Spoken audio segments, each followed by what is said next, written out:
মতবিরোধের সাথে ঐক্য অসাধারণ কথা। তো এই সমস্ত বড় বড় আল্লাহওয়ালাদের আগমন এই ভূখণ্ডে হওয়ার কারণে এখানে ধর্মীয় বিশৃঙ্খলা মারামারি কম, আছে ঐক্য, ঠিক কিনা বলেন? চরমোনাই দরবার, ঠিক কিনা বলেন? ওনাদেরও বিশাল মাদ্রাসা, ধর্মীয় অঙ্গনে, মাদ্রাসা অঙ্গনে, রাজনৈতিক অঙ্গনে ওনাদের অনেক খেদমত। তারপরে এখানে আছে ঝালকাঠি এনএস কামিল মাদ্রাসা। আমরা কায়েস সাহেব হুজুরের কথা শুনেছি, আল ইত্তেহাদ মা আল ইখতিলাফ, মতবিরোধের সাথে ঐক্য অসাধারণ কথা। তো এই সমস্ত বড় বড় আল্লাহওয়ালাদের আগমন এই ভূখণ্ডে হওয়ার কারণে এখানে ধর্মীয় বিশৃঙ্খলা মারামারি কম, আছে ঐক্য, ঠিক কিনা বলেন? বরিশাল বিভাগের প্রতি আমার বিশেষ ভালোবাসার এটা একটা কারণ। 2 নম্বর কারণ হচ্ছে, আমি ঢাকাতে যে মাদ্রাসায় পড়াশোনা করেছি, দারুন নাজাত সিদ্দিকিয়া কামিল মাদ্রাসা, আমার মাদ্রাসার শিক্ষক মণ্ডলীর অধিকাংশ হচ্ছে এই বরিশালের। আলহামদুলিল্লাহ। আমাদের শ্রদ্ধেয় প্রিন্সিপাল হুজুর আখম আবু বকর সিদ্দিক হাফিজাহুল্লাহ ওয়া রাআহ, উনি এলাকার সহ পুরো দারুন নাজাত মাদ্রাসার অধিকাংশ আসাতাজে একরাম এই ভূখণ্ডের, এই অঞ্চলের হওয়ার কারণে ছোটবেলা থেকেই বরিশালের প্রতি আমার একটি ভালোবাসা। তো আমি অন্তরের অন্তঃস্থল থেকে আবারও শুভেচ্ছা জানাতে চাই। আমি আমাদের অনেক ভাইদেরকে দেখতে পাচ্ছি, আপনারা বসার জায়গা পাননি, দাঁড়িয়ে আছেন এবং খুবই নিশ্চুপ, শান্ত, সুশৃঙ্খল। The people of Barishal, they are very smart, আলহামদুলিল্লাহ, মাশাআল্লাহ। এবং শ্রোতা যাদেরকে দেখতে পাচ্ছি, বেশিরভাগের বয়স 15 থেকে 25। জেনজি, যেখানেই যাই জেনজি আমারে ছাড়ে না, মাশাআল্লাহ। এরাই আগামীর বাংলাদেশ, এরাই বাংলাদেশ। এদের হাতে নিরাপদ আমার লাল সবুজের পতাকা, এদের হাতে নিরাপদ আমার 56,000 বর্গ মাইলের প্রতিটি ইঞ্চি মাটি। এজন্য তোমাদেরকে সাবধান থাকতে হবে, সজাগ থাকতে হবে দেশের জন্য, এদেশের সার্বভৌমত্বের জন্য, ঠিক কিনা বলেন? আমার প্রিয় ভাইরা, আপনারা এখন যেমনি নিশ্চুপ, নীরব, very quiet and calm, discipline, I like it, I love it. শেষ পর্যন্ত আপনারা এরকম নিশ্চুপ, নীরব, নিস্তব্ধ, নিঝুম থাকবেন তো আপনারা, ঠিক কিনা? কিয়ামতের একটা আলামত হচ্ছে খুতাবুকুম তাওয়িলা ওয়া সালাওয়াতুকুম কাসীরা। কিয়ামতের আগে আমাদের বক্তব্য হয়ে যাবে লম্বা। Your speech will be longer and your salah will be very shorter. বক্তব্য হবে লম্বা, সালাত হবে খাটো। এই নমুনা বর্তমানে আছে না নাই?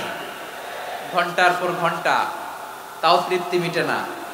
অনেক জায়গায় রাত পর্যন্ত, মিডনাইট পর্যন্ত, মধ্যরাত পর্যন্ত আলোচনা হয়। এটা ঠিক নয়।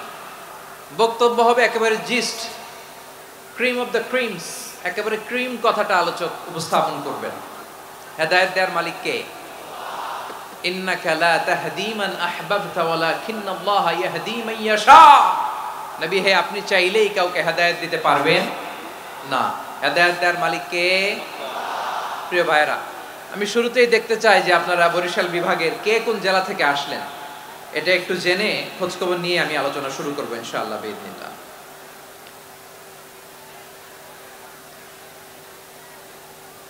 প্রিয় ভাইরা, আমি দেখতে চাচ্ছি আপনাদের এই বরিশাল বিভাগের ভোলা জেলা আছে না একটা, দ্বীপ জেলা, ওখান থেকে কেউ আসতে পারছেন নাকি? হ্যাঁ, আল্লাহু আকবার, আসছে তো, ওই যে হাত দেখা যাচ্ছে। সর্বনাশ, মাশাআল্লাহ, ঠিক আছে, আল্লাহ আমার ভাইদেরকে তুমি কবুল করো। বরগুনা জেলা থেকে কেউ এসেছেন আজকের প্রোগ্রামে? ইয়া সালাম, মাশাআল্লাহ, মাশাআল্লাহ, ওয়েলকাম, ওয়েলকাম, ঠিক আছে। পিরোজপুর জেলার কেউ এসেছেন? পিরোজপুর জেলা থেকে মাশাআল্লাহ অনেক ভাইরা এসেছেন। ঝালকাঠি, মাশাআল্লাহ, ঝালকাঠির অনেক আসছে। তারপর বরিশাল জেলা থেকে কারা কারা এসেছেন? বরিশাল, মাশাআল্লাহ, তাবারাকাল্লাহ। এবার পটুয়াখালী জেলার কারা কারা দেখি? মাশাআল্লাহ, মাশাআল্লাহ, মাশাআল্লাহ। আল্লাহ তুমি কবুল করো, আল্লাহ তুমি কবুল করো। লিল্লাহি তাকবীর, লিল্লাহি তাকবীর, লিল্লাহি তাকবীর। হাত নামান। প্রিয় ভাইরা, আসুন আমরা কাল বিলম্ব না করে আজকের পটুয়াখালী জেলা শহরের মাশাআল্লাহ ওই যে লক্ষ্মীপুর থেকে আমাদের ভাই এসে প্লেকার্ড নিয়ে দাঁড়াইছে। ঠিক আছে, প্লেকার্ড দেখেছি, ফি আমানিল্লাহ। আচ্ছা, এই বরিশাল বিভাগের বাইরে থেকে কারা কারা আসছেন দেখি, কেউ আছেন কিনা? মাশাআল্লাহ, অনেক অনেক অনেক মাশাআল্লাহ। আল্লাহ কবুল করুন, আল্লাহ কবুল করুন। ফি আমানিল্লাহ। চাঁদপুর, ঠিক আছে ঠিক আছে, হ্যাঁ ইলিশের বাড়ি চাঁদপুর, ঠিক আছে মাশাআল্লাহ। বসুন বসুন।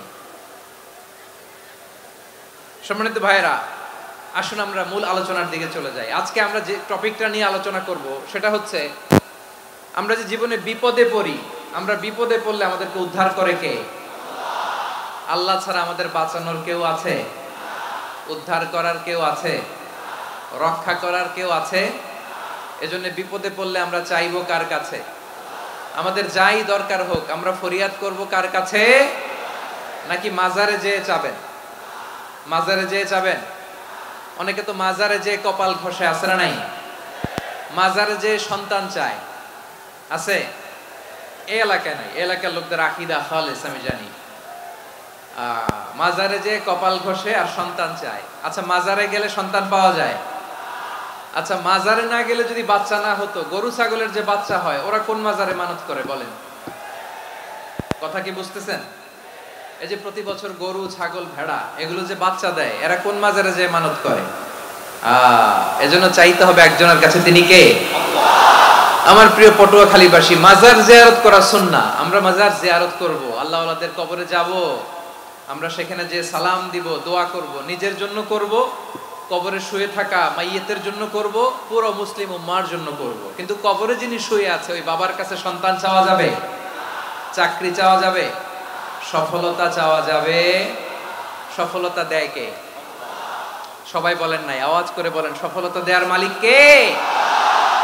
এক কথাই রব্বুল আলামিন বলেন, ওয়া ইয়ামসাসকাল্লাহু বিদুররিন ফালা কাশিফা লাহু ইল্লা হু ওয়া ইয়ুরিদকা বিখাইরিন ফালা রাদ্দা লিফাদলি ইউসিবু বিহি মান ইয়াশাউ মিন ইবাদিহি ওয়া হুয়াল গফুরুর রহিম। আল্লাহু আকবার। আল্লাহ বললেন, ওয়া ইয়ামসাসকাল্লাহু বিদুররিন ফালা কাশিফা লাহু ইল্লা হু। আল্লাহ যদি তোমাকে কোনো বিপদ স্পর্শ করায়, আল্লাহ যদি তোমারে কোনো বিপদে ফেলে দেয়, ওই বিপদ থেকে উদ্ধার করার তিনি ছাড়া আর কেউ নাই। জোরে বলেন ঠিক কিনা? তিনি যদি কোনো বিপদে ফেলেন, তিনি ছাড়া বিপদ থেকে উদ্ধার করার কেউ নাই। আর তিনি যদি তোমার প্রতি কোনো অনুগ্রহ করতে চান, ওই অনুগ্রহ ঠেকিয়ে দেওয়ার ক্ষমতাও কারো নাই। আল্লাহ যদি আপনার সফলতা দিতে চায়, পৃথিবীর কোন শক্তি ওই সফলতাকে থামাতে পারে? এজন্য আল্লাহ বললেন, খবরদার, চিন্তা আকীদা খালিস করে নাও। ওয়া ইয়ামসাসকাল্লাহু বিদুররিন ফালা কাশিফা লাহু ইল্লা হু। আল্লাহ বিপদে ফেললে বিপদ থেকে উদ্ধার করার কেউ থাকে না। আর আল্লাহ যদি তোমার প্রতি দয়া দেখাতে চান, অনুগ্রহ করতে চান, ওই অনুগ্রহকে প্রতিরোধ করার মতো ক্ষমতা কারো নাই।